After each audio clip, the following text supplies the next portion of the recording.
The day I came back from Singapore after closing the biggest robotics contract in Northbridge Medical Center's history. A girl in designer scrubs dumped iced coffee on me and told me she owned my husband. I didn't go home from the airport. I didn't even call my driver. After 16 hours in business class and 4 weeks of negotiating with engineers who trusted precision more than promises, I wanted one thing before I stepped back into my life: to see the hospital the way patients see it. Not the way the board sees it. Not the way donors see it. Not the way my husband, Grant Wilder, sees it when he's doing a photo op in a white coat he never earned. I wanted to walk through the doors as a normal person. Because I hadn't been a normal person in years. Officially, I'm Director of Strategic Development. Unofficially, I carry half the corporation. Grant holds the CEO title. He smiles for cameras, charms investors, shakes hands with city officials, and lets everyone believe he's the architect of Northbridge's growth. Then he closes his office door and hands me the hard parts. The painful negotiations. The hostile vendor calls. The restructuring plans no one wants their name attached to. The compliance meetings that feel like surgery without anesthesia. He's the face. I'm the spine. And for a long time I told myself that was fine. Because I didn't want the spotlight. Because power doesn't need applause. Because my work mattered more than my ego. But walking into the lobby that morning, suitcase rolling behind me, I felt something I hadn't felt in a month. Distance. Like I was stepping into a building I loved. And seeing it without the filter of my own sacrifice. The marble floors were polished so clean they reflected the ceiling lights like a shallow lake. Overhead announcements called for transport teams and paging codes, the kind of language you only learn when you've lived inside it long enough to stop flinching. At triage, exhausted nurses moved like machines fueled by willpower. A man in a denim jacket argued about wait times. A toddler cried with the thin, desperate sound of a child who didn't understand why adults weren't fixing everything immediately. I passed the coffee kiosk and smelled burnt espresso. I passed the donation wall and saw Grant's name etched into glass. Grant Wilder, visionary leader. Because that's what donors like to read. Titles. Simple stories. I was still staring at it when the first scene hit me like a slap. In the center of the lobby, a teenage boy lay on the floor. His skin was gray, lips tinted blue, eyes half open and unfocused like the lights inside him had flickered out. A woman, his mother, was on her knees beside him, sobbing so hard she couldn't form words, just raw sound. Her hands hovered over his face like she was afraid to touch him in case it made him more real. Blood streaked across the marble where his head had struck. And kneeling over him, steady and controlled, was Dr. Ethan Cole. My old friend from residency. The man who used to trade jokes with me at 3 a.m. while we stitched up car crash victims.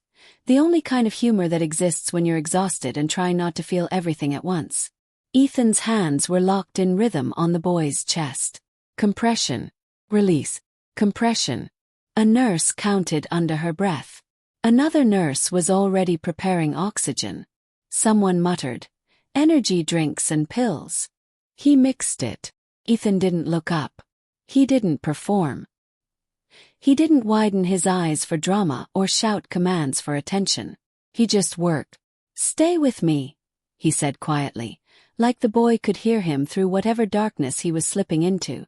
That sound, the calm voice inside chaos, was why I had chosen medicine before I chose strategy. It was why Northbridge mattered to me. And that's when I saw the second performance. 30 feet away, near the security desk, a young woman stood like she was on a stage. Perfectly styled hair that clearly hadn't survived a real 12-hour shift. Full lashes, glossy lips. A hospital badge hanging at a fashionable angle instead of clipped where it belonged. And in her hand, a giant iced coffee topped with whipped cream, the kind of drink you buy for a selfie, not for survival. She was yelling at Mr. Alvarez, our elderly security guard, because he checked her badge too slowly. Mr. Alvarez had worked here longer than I'd been married. He was 72, kind, patient, and still showed up early every morning because he believed this place deserved consistency. He looked tired now, like his bones were carrying more than his body should have to.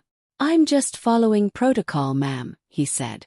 She held her phone up, live streaming. To everyone watching, this is Northbridge Medical Center, she announced brightly into the camera, voice dripping with fake outrage. They treat their interns like trash. Disrespect. Harassment. I swear if I didn't love medicine so much. She angled the phone, making sure her face caught the good lighting. And I realized with a cold click in my chest that she wasn't upset. She was farming attention. Using Mr. Alvarez as content. Using the hospital as a backdrop. Using suffering as aesthetic. I watched for 10 seconds. That was all the patience I had.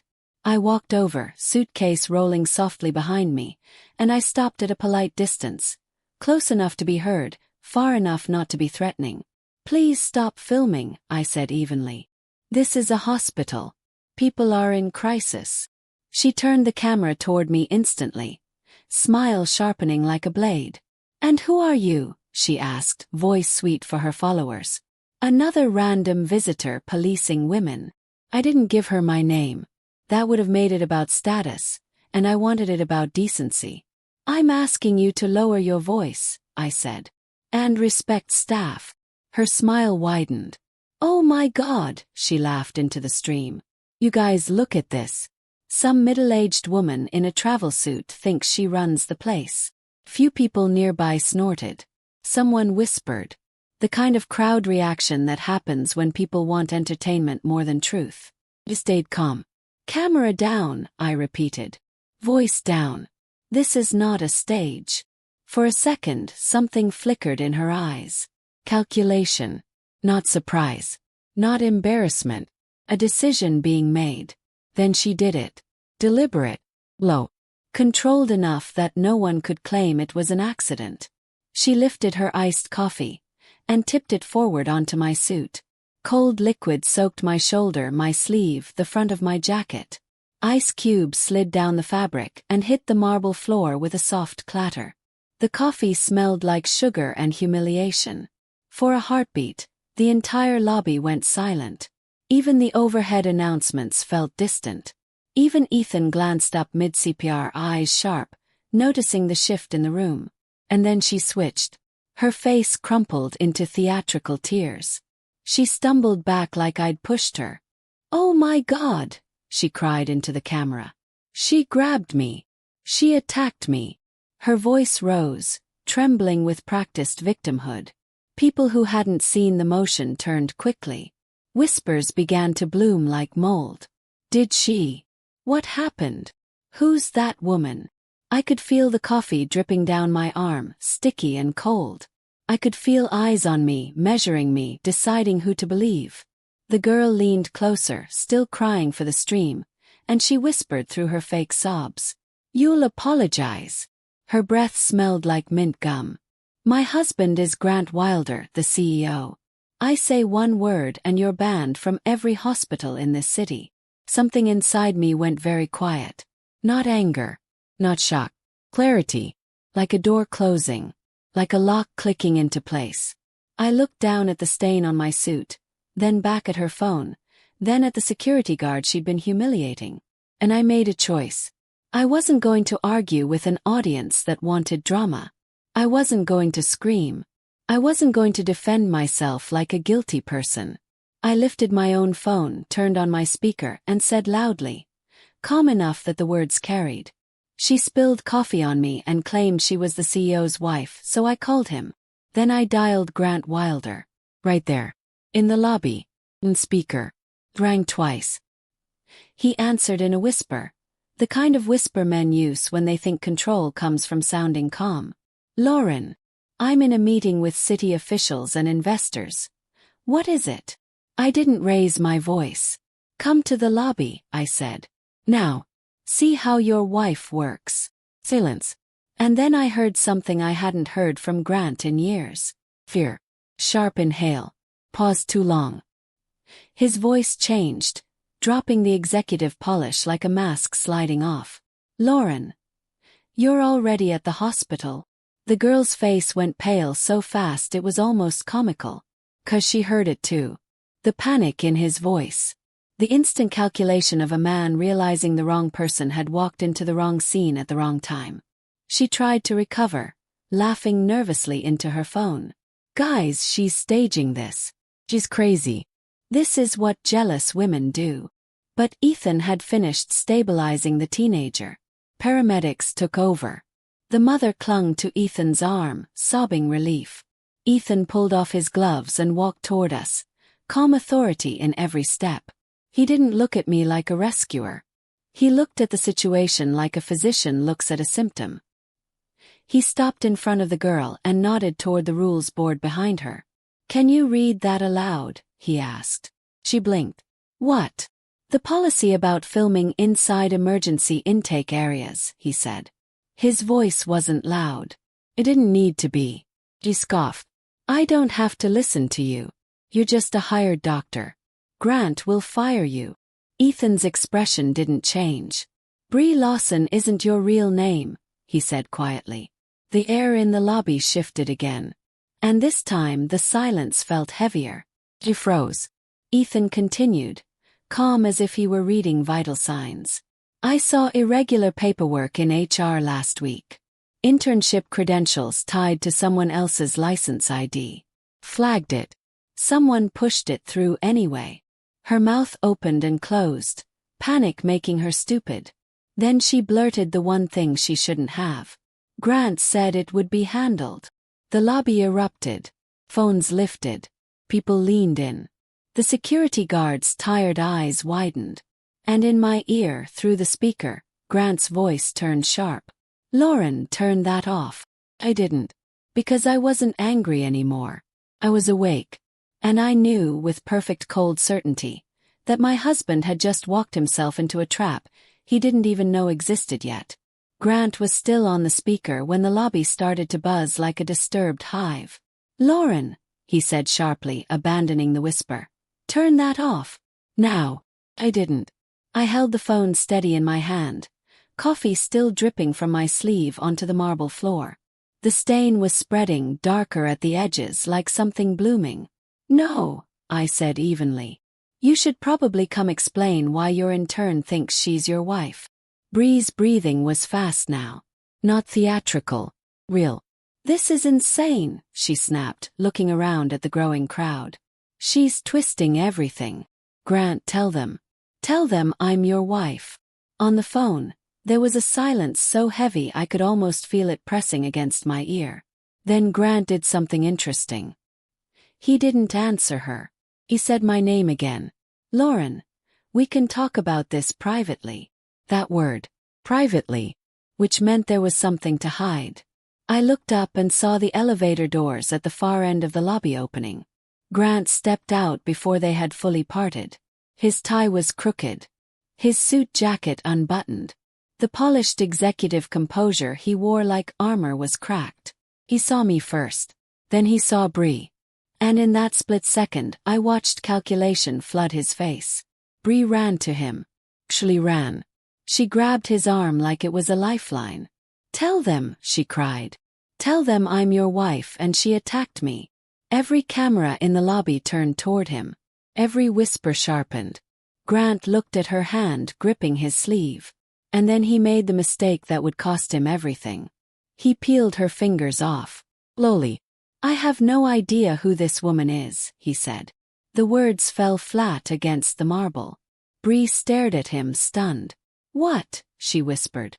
"I've never seen her before," Grant repeated, louder this time. "This appears to be some kind of misunderstanding." I watched her face collapse, not into fake tears but into fury. "You said you were leaving her," she screamed. "You said the divorce paperwork was ready. The lake condo. The hotel in Vancouver. You told me she was just a liability." There it was. Not rumor. Not suspicion. Little. Specific. Concrete. Unrecoverable. Grant lunged toward her, lowering his voice, trying to grab her arm. "Stop talking."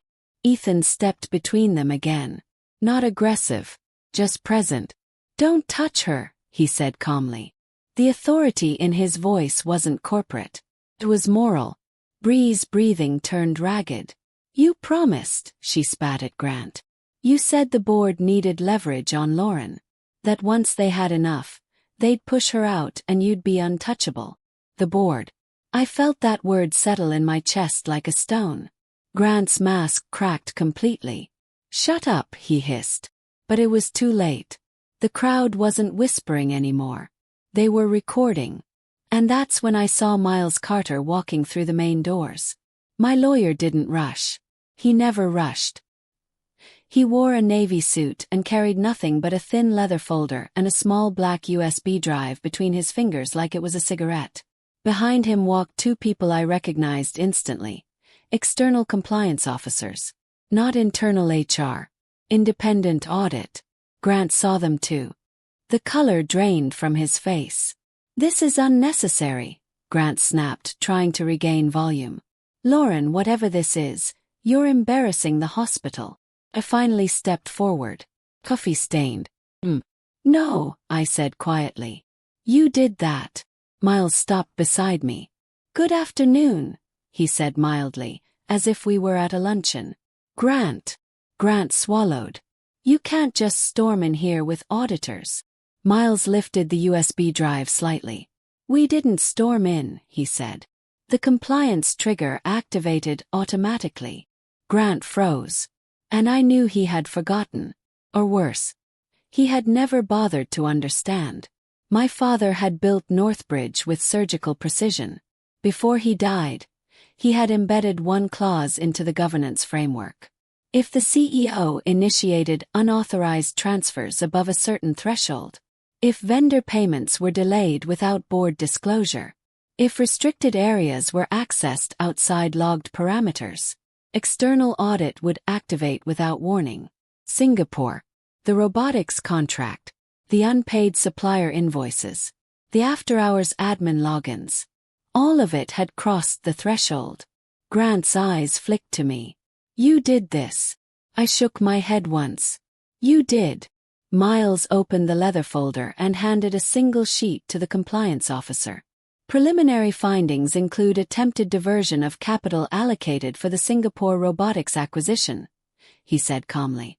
"Additionally, badge access logs show Ms. Lawson entering executive administrative offices at night over the last 6 weeks." Every eye in the lobby shifted to Bree. She stumbled back. "I wasn't stealing," she said quickly. "I was collecting information." "For whom?" Ethan asked quietly. She hesitated. Then she broke. "Certain board members," she blurted. "They said Lauren had too much control. That Grant was manageable. They needed leverage, evidence, something to use if she resisted restructuring." My restructuring.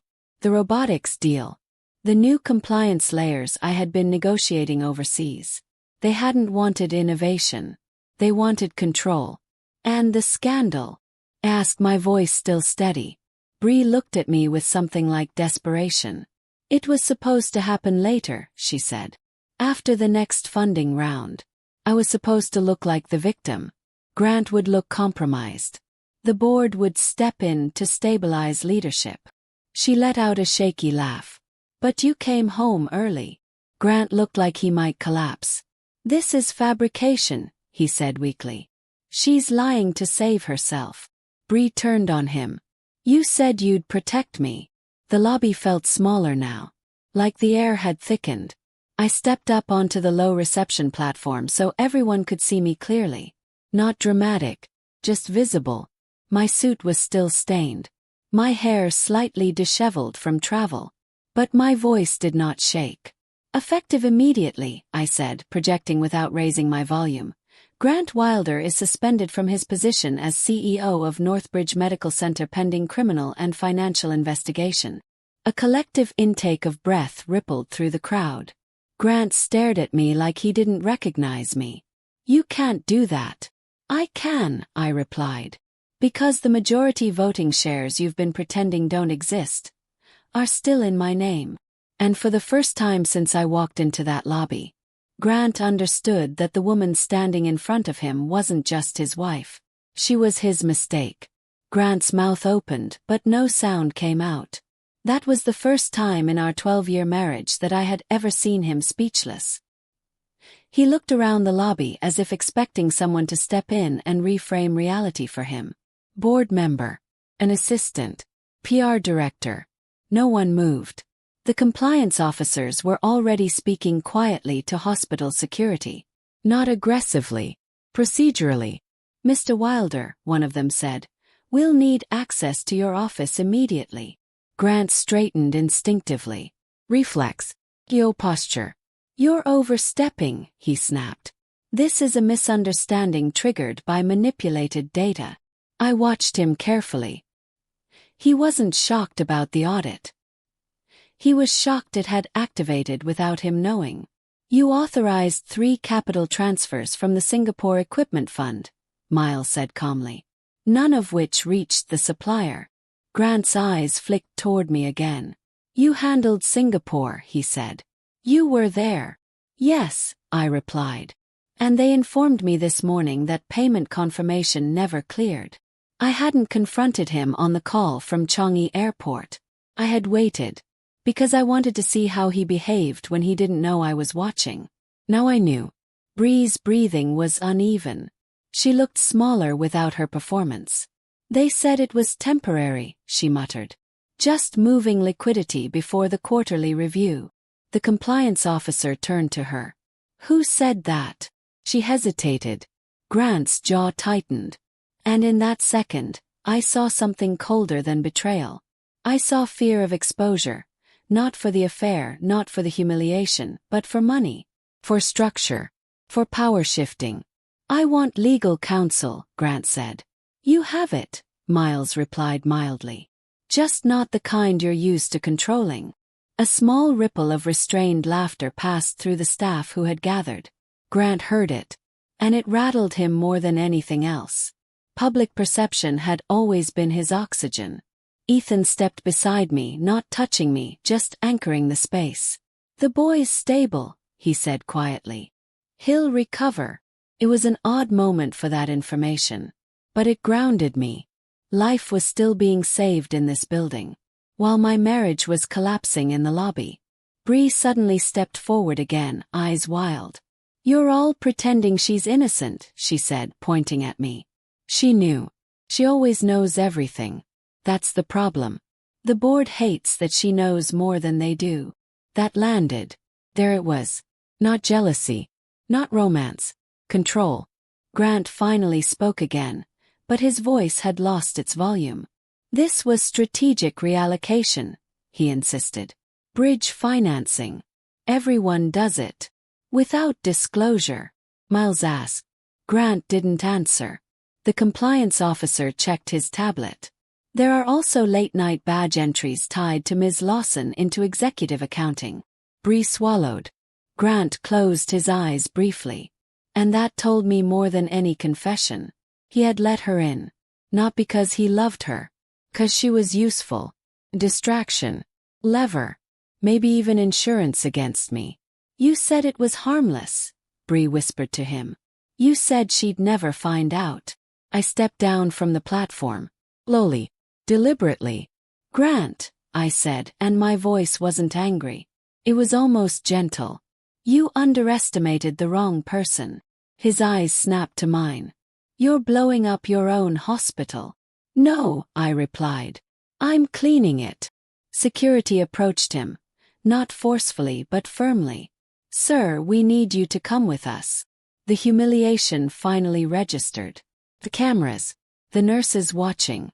Mr. Alvarez standing a little straighter now. Grant pulled his arm back. You can't parade me through my own lobby. It's not yours, I said quietly. That hit. Harder than anything else. Because he had started believing Northbridge belonged to him. He looked at Bree one last time.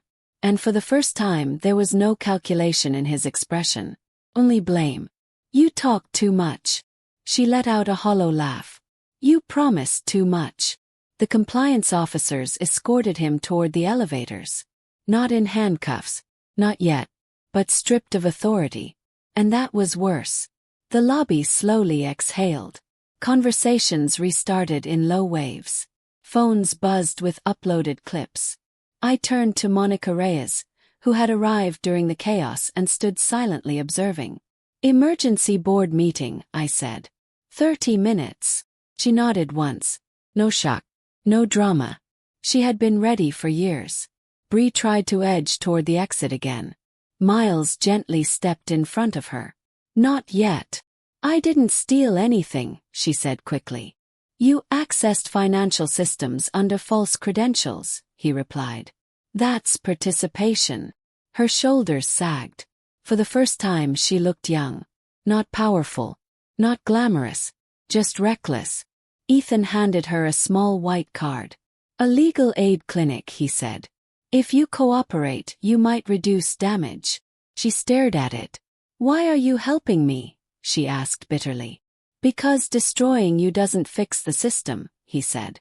That was Ethan. Always treating the disease, not the symptom. I finally felt the weight of the coffee drying stiff against my skin. Icky. Cold. Embarrassing. But I didn't wipe it away. Let them see it. Let them remember who threw it. As staff slowly dispersed, whispers followed me. But they weren't questioning anymore. They were recalibrating. Grant had been the face. I had been the rumor. Now the equation was visible. Monica stepped beside me. Are you sure you want this public? She asked quietly. It already is, I replied. And in my pocket my phone vibrated. Over and over. Notifications. Mentions. I didn't look. Not yet. Because I had a board to dismantle. And a marriage that had just shown me exactly what it thought I was worth. I wasn't shaking. I wasn't crying. I was thinking. And that was far more dangerous. The emergency board meeting started exactly 28 minutes after Grant was escorted upstairs. I didn't change my suit. I didn't clean the coffee.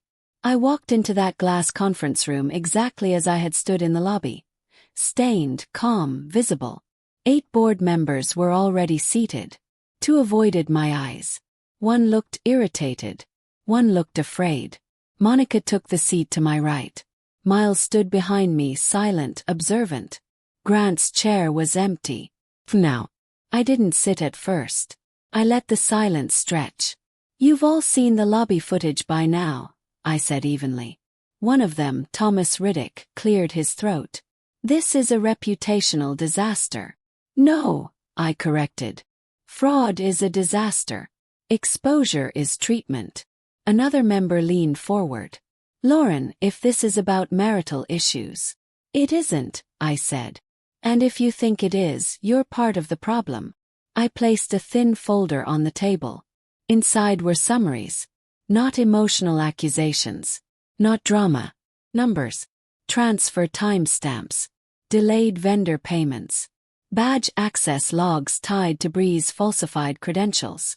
And the clause from the governance framework my father installed 12 years ago. The compliance trigger. Thomas's face tightened as he read. You activated this, he said. No, I replied. Grant did. Monica slid a tablet across the table. On the screen, confirmation from our Singapore supplier. Payment pending. Equipment shipment paused. If the robotic system didn't arrive on schedule, our surgical expansion would collapse. Which meant insurance renegotiations. Which meant donor panic. Which meant layoffs. This wasn't about my marriage. It was about institutional sabotage.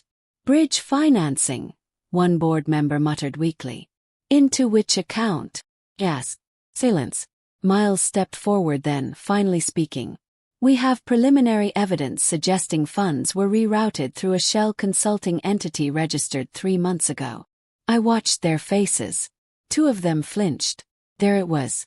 The planted leverage Bree had mentioned. This wasn't just Grant's affair.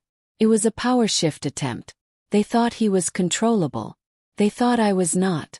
Thomas looked at me carefully. What exactly are you proposing? I finally sat down.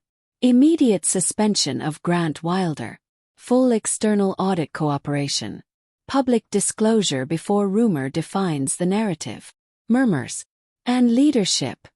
Someone asked. I didn't hesitate. Monica Reyes as interim CEO. Monica didn't blink. She had been running operations for 5 years while Grant collected applause. She doesn't have investor presence, Thomas objected. She has operational competence, I said. Investors prefer stability over charisma during investigations. Another silence. Then the real question surfaced. And you? Thomas asked. I remain in strategy, I said calmly. But with expanded oversight authority. Translation. No more unchecked executive transfers. No more private financial maneuvering. No more shadow games. One of the quieter board members finally spoke. Was Brie Lawson planted by us? The question hung in the air like smoke. No, I said. But someone made sure her paperwork cleared. No one answered. Which was answer enough. A soft knock interrupted us. The compliance officer entered. Mr. Wilder is requesting counsel before surrendering device access. Surrendering device access. Grant would rather protect his phone than his marriage. Understood. Motion to suspend, I said. Monica raised her hand first. One by one the others followed. Even Thomas. Unanimous. Just like that, Grant Wilder stopped being CEO. There was no dramatic gavel. No applause. Just paperwork. I walked out of the room without looking back. Downstairs, the lobby had mostly returned to rhythm. Paramedics were gone. Mr. Alvarez was at his desk again. Posture straighter than before. Brie was sitting in a chair near security, shoulders hunched, staring at the legal aid card Ethan had given her. Ethan himself stood near the nurse's station, reviewing a chart. When he saw me, he didn't ask how I was. He asked, "What's next?" "Stabilization," I said. He nodded. "Not sympathy. Partnership." My phone buzzed again. This time I looked. Dozens of notifications. Clips from the lobby already spreading. But something else had started trending too. A shorter clip. Edited. Tight framing. It showed only the moment I stepped toward Brie, without context. Without the coffee tipping first. The caption read, CEO's jealous wife attacks young intern. Efficient. Strategic. Coordinated. This wasn't random outrage. It was counterattack. Grant's PR team was already moving. I exhaled slowly. Let them play fast. Prefer slow. I turned to Miles. Preserve all raw footage, I said. Security, body cam, internal cloud. Already mirrored, he replied. My father had taught me one thing about power. It isn't loud. It's layered. Brie suddenly stood. They're messaging me, she said, showing her phone to no one in particular. They're telling me to stick to the script. What script? Ethan asked quietly. She swallowed. That she was unstable. That she attacked me because she's jealous. Course. The narrative was ready. Which meant it had been drafted before today. This wasn't an accident. It was architecture. I stepped closer to Brie. You have two options, I said calmly. Continue performing and carry the legal weight alone. Or tell the truth and reduce your exposure. Her lower lip trembled. For the first time, she looked less like an influencer and more like someone who realized she had misjudged the room. They said you'd panic, she whispered. That you'd scream. I almost smiled. I don't scream, I said. Across the lobby, the elevator doors opened again. Grant stepped out briefly, flanked by compliance officers. He wasn't shouting now. He wasn't commanding. He looked smaller, controlled, contained. He saw me. And in his eyes, I didn't see love. I didn't even see anger.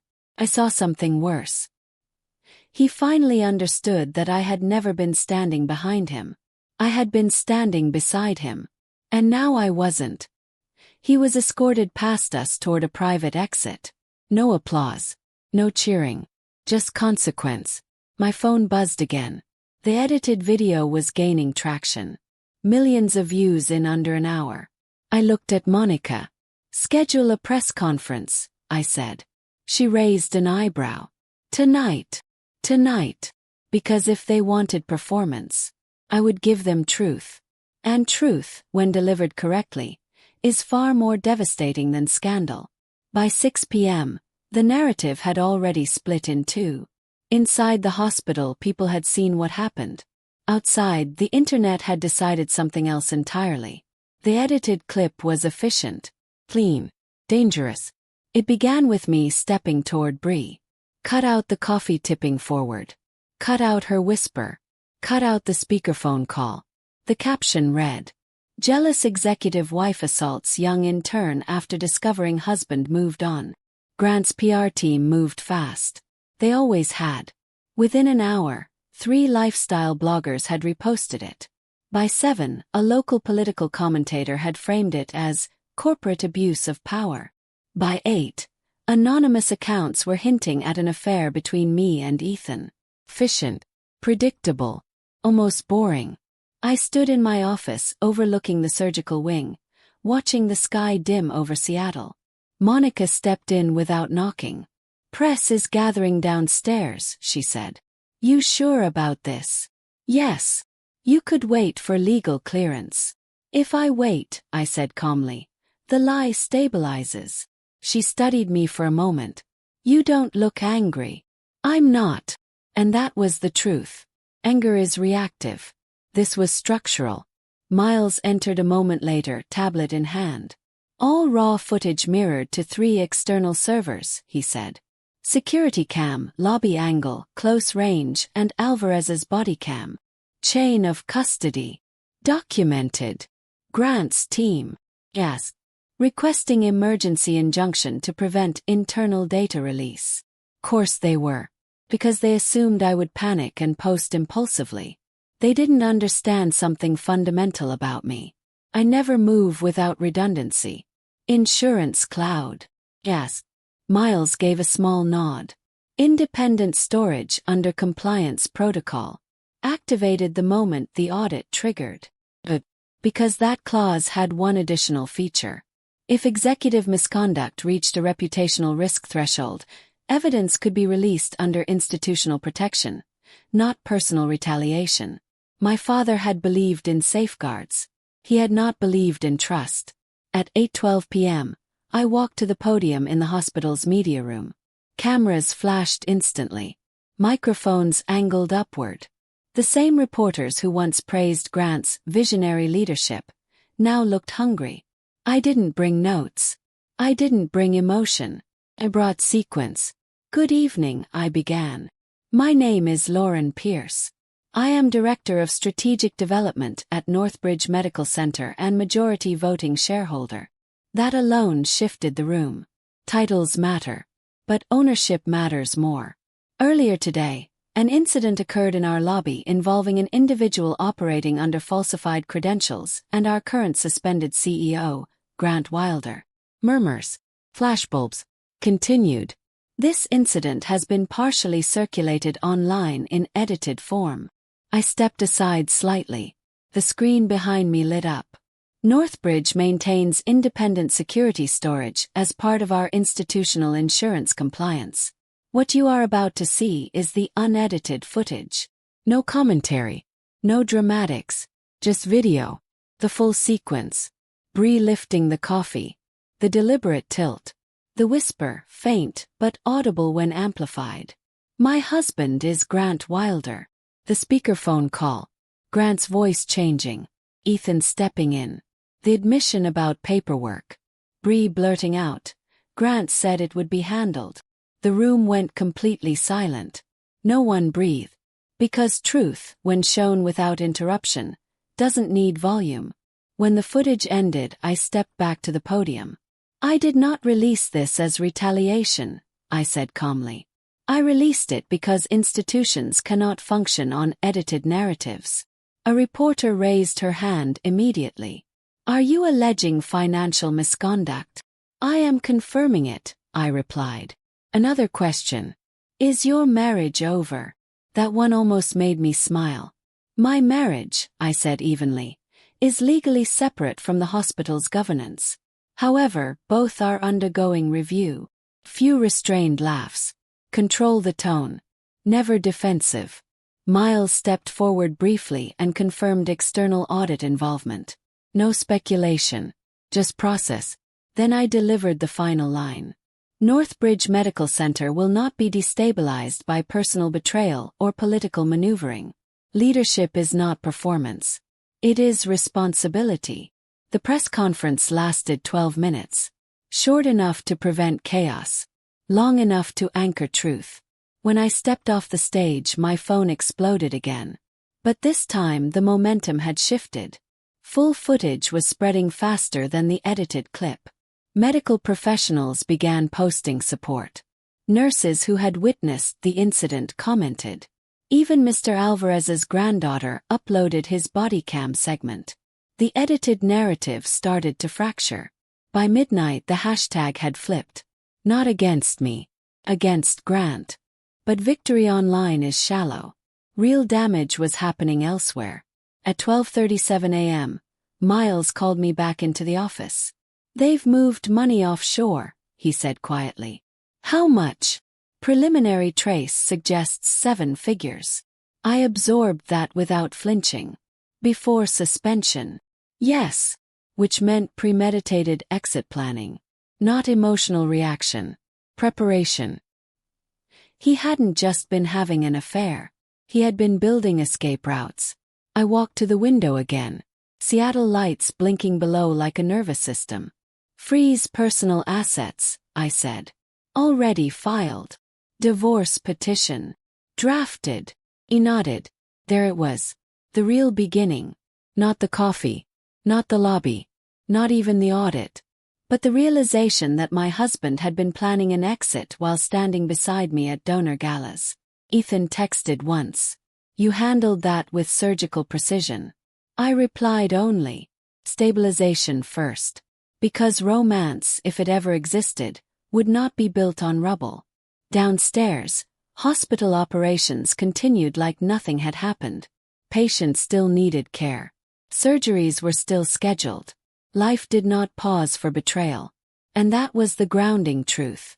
Around 2 a.m. Monica called. "There's one more issue." I closed my eyes briefly. "Tell me." 2 board members just resigned. I wasn't surprised. Rats leave when the structure shifts. "Good," I said. "Good. Vacancies are easier to fix than corruption." There was a long silence on the line. Then Monica said quietly, "You're not just fighting your husband, are you?" "No," I answered. "I'm restructuring the entire system." Because this had never been about jealousy. It had been about control. They thought Grant was manageable. They thought Bree was leverage. They thought I would scream. Instead I audited. Instead I documented. Instead I waited. And now pieces were moving exactly where they needed to. Grant had underestimated one thing. I don't retaliate. Redesign. And tomorrow morning, when the markets opened and the board reconvened, the real dismantling would begin. Not loud. Not dramatic. But irreversible. At 7:03 a.m., Grant tried to call me. Not through lawyers. Not through the board. Directly. I let it ring once. Then I answered. He didn't greet me. He didn't apologize. He didn't ask how I was. "You froze my accounts." "Yes. You had no right." "I had every right," I said calmly. "Corporate funds were commingled." Then his voice lowered. Not the CEO tone. Not the husband tone. The survival tone. "This doesn't have to be nuclear." "It already is." "You're humiliating me." "No," I corrected. "You humiliated yourself in a lobby full of witnesses." He exhaled sharply. "You think this ends with an audit? You think the board won't retaliate?" "There are fewer of them now," I said. He went quiet. So he had already heard about the resignations. "But, Lauren," he tried again, shifting tactics. "We built this together." I leaned back in my chair. "No," I said softly. "I built it. You presented it." Silence. That one landed. "I moved the money to protect us," he said quickly. "Liquidity pressure was coming. You were too focused on robotics expansion to see it." "I negotiated those contracts personally," I replied. "The supplier called me yesterday morning. They trusted me. Not you." Another silence. You always needed control. And there it was. Not regret. Not guilt. Resentment. 'Cause I knew more. 'Cause I anticipated more. Because I didn't need him to function. I needed stability, I said. You needed admiration. He laughed once, brittle. You're not as clean as you think. If this goes to court, everything comes out. Everything? Asked evenly. Yes. Good. He didn't like that answer. He shifted again. This divorce will get ugly. It doesn't have to, I said. Full financial disclosure. Cooperation with prosecutors. Public resignation. And if I refuse, then I proceed. I heard something break in his breathing. Not tears. Not yet. But pressure. You're choosing the hospital over your marriage. No, I said quietly. You did. I ended the call. No theatrics. Just finality. Miles arrived 20 minutes later with updated filings. He's attempting to move remaining personal holdings through a secondary trust, he said. Block it. Already petitioned. Monica joined us shortly after. 2 department heads are nervous, she said. They were loyal to him. Loyal or dependent? Yes. She didn't answer. That was answer enough. By 10 a.m., the Federal Compliance Division had requested formal documentation. Not because of the affair. Because of the shell entity. The consulting firm Grant had used to reroute funds. Registered 3 months ago. Minimal staff. High transfer volume. Classic laundering structure. He didn't build that alone, Monica said quietly. No, I agreed. This was the bigger shape emerging. The board members who had resigned. Not fleeing embarrassment. Avoiding scrutiny. Ethan stopped by briefly between rounds. You look like you haven't slept, he said. I haven't. He studied me. You okay? That question was dangerous. 'Cause it wasn't strategic. It was human. I'm focused, I said.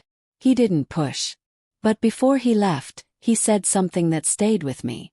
Just make sure you're fighting for the right thing. I watched him walk away. And I asked myself that question honestly. Was this revenge? Well, revenge is emotional. This was structural correction. By early afternoon, Bree requested to speak with me privately. Miles advised against it. I insisted. She sat across from me in a small conference room. No makeup. No camera. No performance. They're blaming me, she said immediately. Who is they? The 2 board members who resigned. They're saying I went rogue. I folded my hands. Did you? No, she said quickly. They approached me through a mentorship opportunity. They said Grant was under pressure. That you were too dominant in executive decisions. Dominant. Interesting word choice. They needed evidence that he was compromised, she continued. Something personal. Something messy. And the falsified credentials. They said it would be cleared retroactively. And the admin access. I was told to download internal budget drafts. For leverage. Not theft. Control. You knew it was wrong, I said. She looked down. Yes. Why did you do it? She hesitated. Because proximity to power feels like safety, she whispered. That was honest. Stupid. But honest. And now? Yes. They've stopped answering my calls. Course they had. You will cooperate fully, I said. With federal investigators. With internal audit. She nodded quickly. And the charges?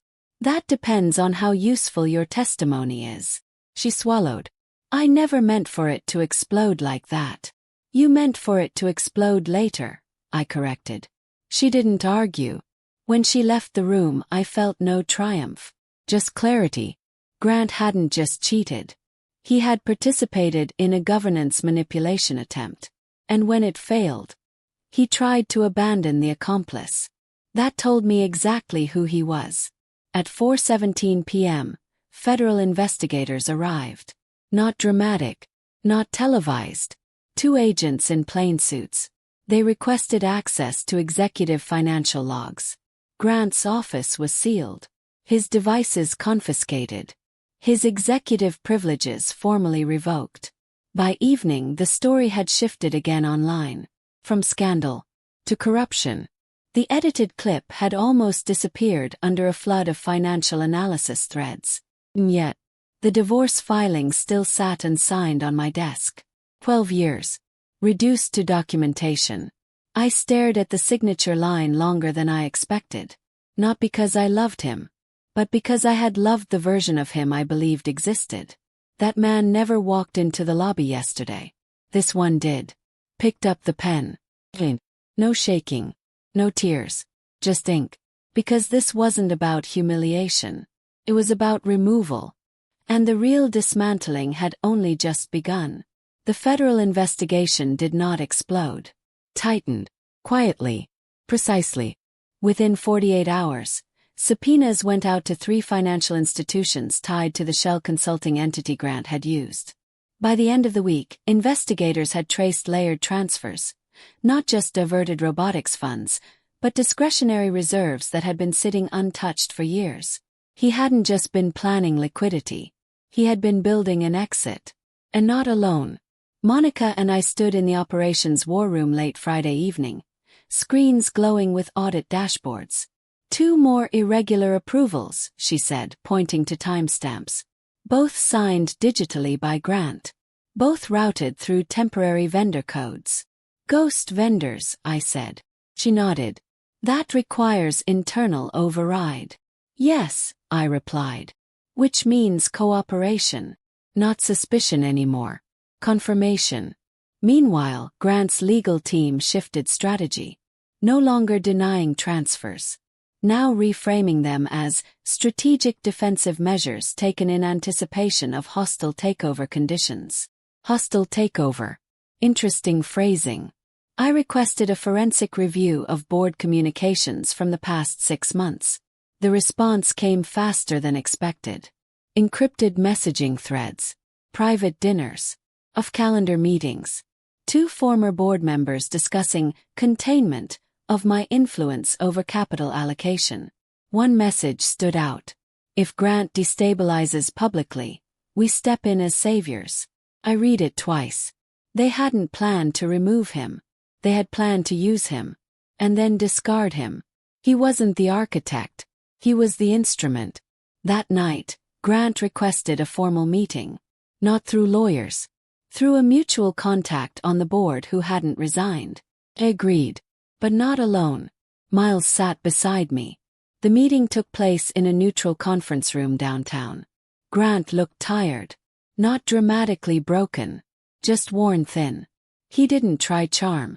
He didn't try anger. He tried calculation. They're not going to stop, he said without greeting. Who? Asked. You know who. I prefer clarity. The board members who resigned aren't the top layer, he said. They answer upward. There it was. The bigger shape. What did they promise you? I asked calmly. He hesitated. Protection. From what? From being replaced. I leaned back slightly. So you compromised governance to secure your title. I secured leverage.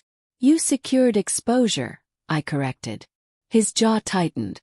You think removing me fixes it? They'll come for you next. I'm not manipulable, I said. He almost smiled. That's exactly why they will. Silence hung between us. Then he shifted again. They told me if I cooperated, the robotics expansion would stall. Funding would dry up. Your strategy would fail. So you sabotaged it first. I redirected funds temporarily. You moved them offshore. He didn't deny it. Anne Brie? Asked. His eyes flicked away. She was supposed to create distraction. By pretending to be your wife. He winced. By creating scandal leverage. You underestimated timing, I said quietly. No, he replied. I underestimated you. That was the first honest sentence he'd spoken in days. I studied him. For years I had thought we were partners. Balanced. Strategic. Now I saw something simpler.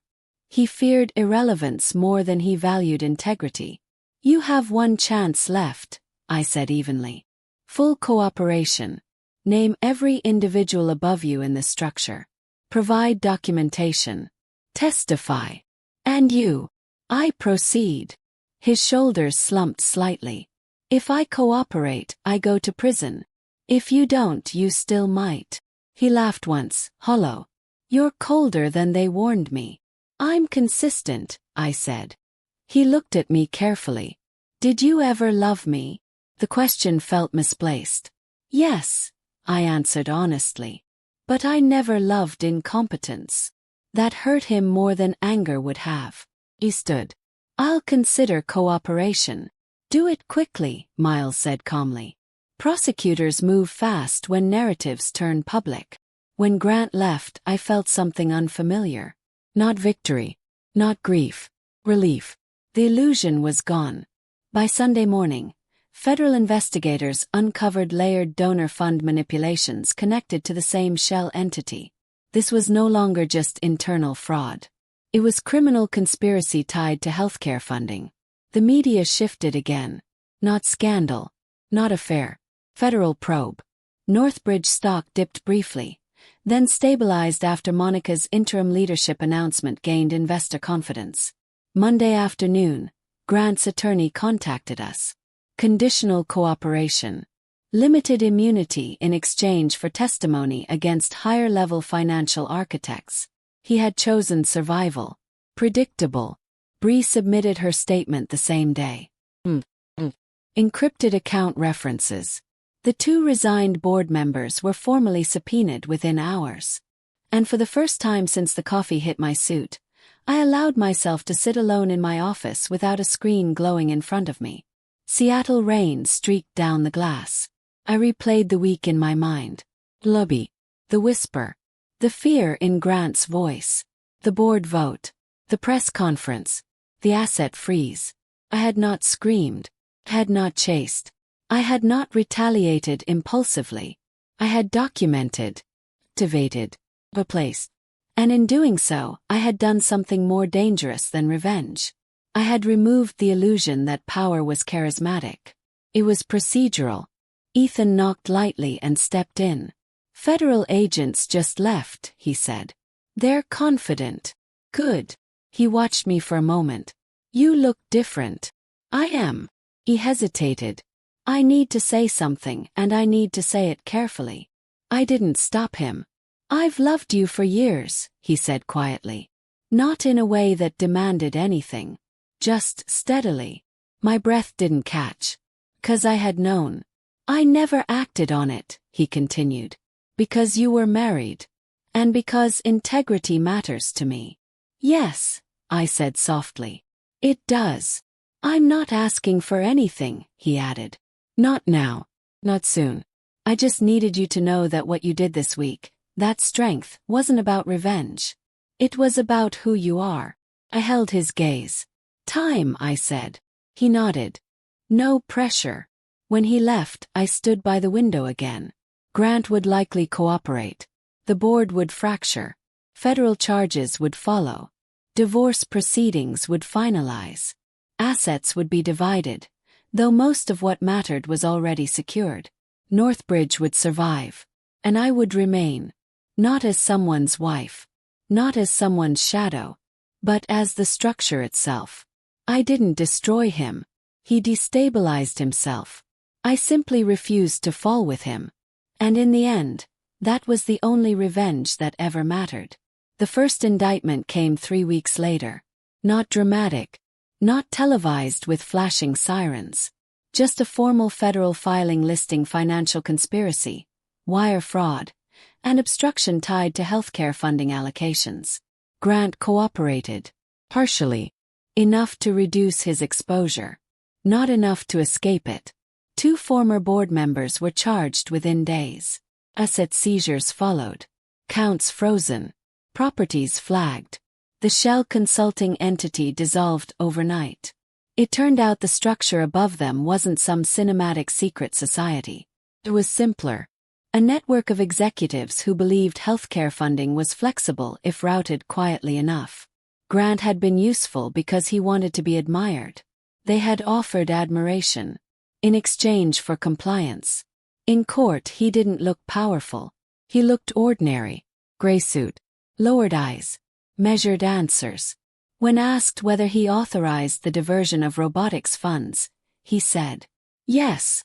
When asked whether he knowingly allowed falsified credentials into executive systems, he hesitated. Yes. The courtroom didn't react. Because betrayal is loud in private, procedural in public. Bree testified too. She looked smaller without an audience. No filters. No lighting. She admitted to accessing restricted files under instruction.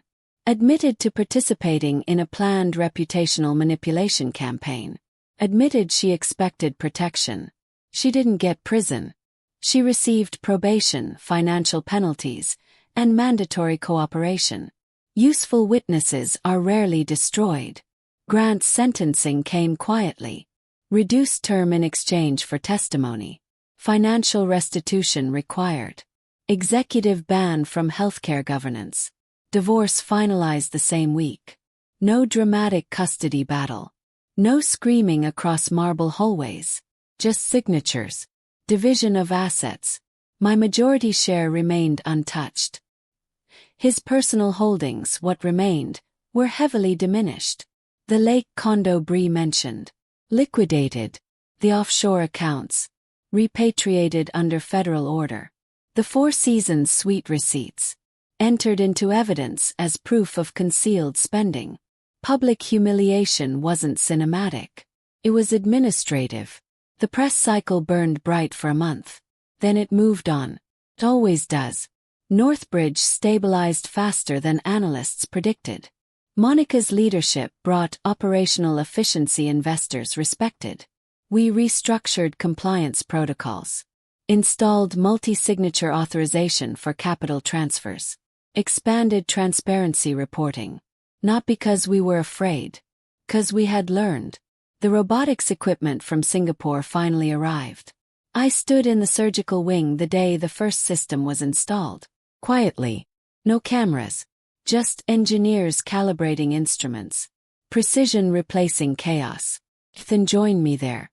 Full circle, he said. Yes. The first procedure assisted by the new robotics platform lasted 4 hours. Complicated. Delicate. Successful. When the patient was moved to recovery, I felt something I hadn't felt in months. Not triumph. Grant sent one final message through his attorney before reporting to serve his sentence. I never thought you would choose the institution over me. I didn't respond. Because the truth was simpler than that. I had chosen integrity. He had chosen leverage. Those paths were never parallel. Months passed. The building no longer buzzed with scandal. Buzzed with work. Real work. Donors returned. Federal oversight concluded with commendations for corrective governance. My name began appearing in articles. Not as someone's wife. Not as part of scandal. But as the architect of recovery. One evening, long after the headlines faded, I met Ethan for coffee. No press. No urgency. Just conversation. I waited because it was the right thing to do, he said quietly. I know. I'm not interested in replacing anything that just ended. I'm not looking to be rescued, I replied. He smiled slightly. Good. We didn't define anything that night. No dramatic declarations. Just time. Which felt healthier than passion ever had. Sometimes I walk through the lobby where the coffee hit my suit. Mr. Alvarez still nods at me every morning. The marble floors are still polished. The overhead announcements still echo. Life never paused. It adjusted. I wasn't instantly happy after everything ended. Freedom isn't fireworks. It's silence without tension. It's walking into a room and not scanning for manipulation. It's knowing that when systems break, you have the strength to rebuild them. Grant didn't collapse because I exposed him. He collapsed because he built himself on admiration instead of structure. I didn't destroy him. He destabilized himself. I simply refused to carry him when he fell. And now, when I walk through Northbridge Medical Center, I don't walk as someone's shadow. I walk as the spine. Untouchable. Free.